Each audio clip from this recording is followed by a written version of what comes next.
I talk about how to navigate system preferences, how to kind of customize your computer to how you want it, and then also some of the different windows up here. One thing I want to point out, because some people prefer to learn a different way, is your help menu right here. You can always search for answers, but you can also just go get to know your app, your excuse me, your Apple computer, and it'll take you straight to a full-on tutorial, which probably does a better job than what I am doing. But if you prefer to learn that way, you can kind of work through the different pieces of information that we've touched on or talked about, and it takes you through gestures.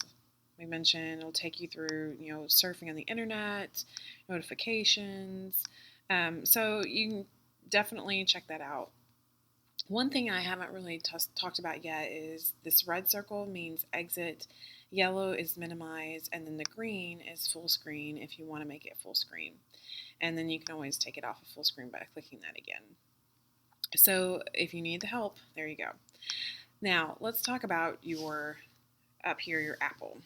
If we click about this Mac, this is going to show us the displays that we have available, our storage that's available on our computer and what's taking up how much, support, and service.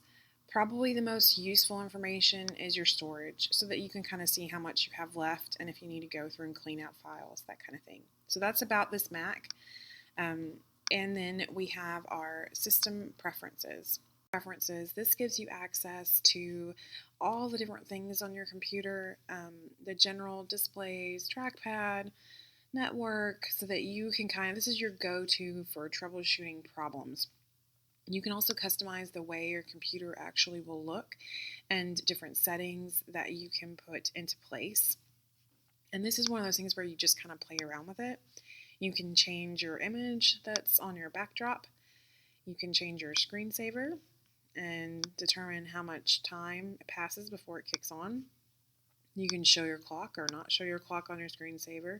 You can pick a source for pictures if you would like to. So that is your screensaver. Your dock gives you preferences on how to display your dock. Same with mission control. Language and religion gives you access to settings for language and religion. Security and privacy, this is going to be important because it is going to allow you to put in a password that's required after so much time. Now and also allow apps to download from somewhere. Now you notice I can't click on any of these things, so what I need to do is actually unlock it, and I can do that by putting in my password, unlock, and now I can change these settings to however I would like, and then when I'm done, lock it back. Your fire vault and firewall has to do with security on incoming connections the computer is going to allow, and your privacy is going to allow you to customize what information is shared or not shared. So you can kind of go through and customize that. So that's your security and privacy. Spotlight allows you to customize your search results, and then notifications allows you to customize what kind of notifications come into your computer on this little sidebar over here. Displays is very important for a teacher.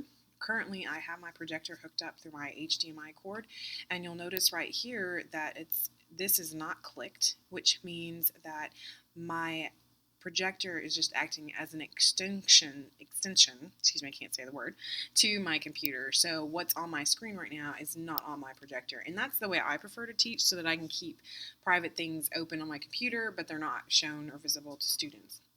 If I wanted to mirror the display, I would just click this, and it would mirror, and it would show whatever's on my computer would be on the projector. So that's pretty useful. Energy saving, keyboard settings, mouse, trackpad, all these things you can go in and customize. Printer and scanners, how you would actually add printer and scanner. Sound is important sometimes because you have to determine what kind of input or output sources you would need, so just be aware of that, because I've had to go in and make some changes to that before, especially when you're hooking up outside speakers. iCloud setting, internet accounts. So like I said, all these things you can go in and make some changes, customize it, play around with the settings, but the ones up top are the ones that you will definitely use the most. So that is our system preferences. Now, the other thing I want to kind of show you is that for every application you open, you can always come right beside the Apple and go to Preferences, and you can set your preferences up for that particular uh, program that you have open. Can't get the words out. You can even do iTunes right here. Go to Preferences, and you can set your preferences for that particular program.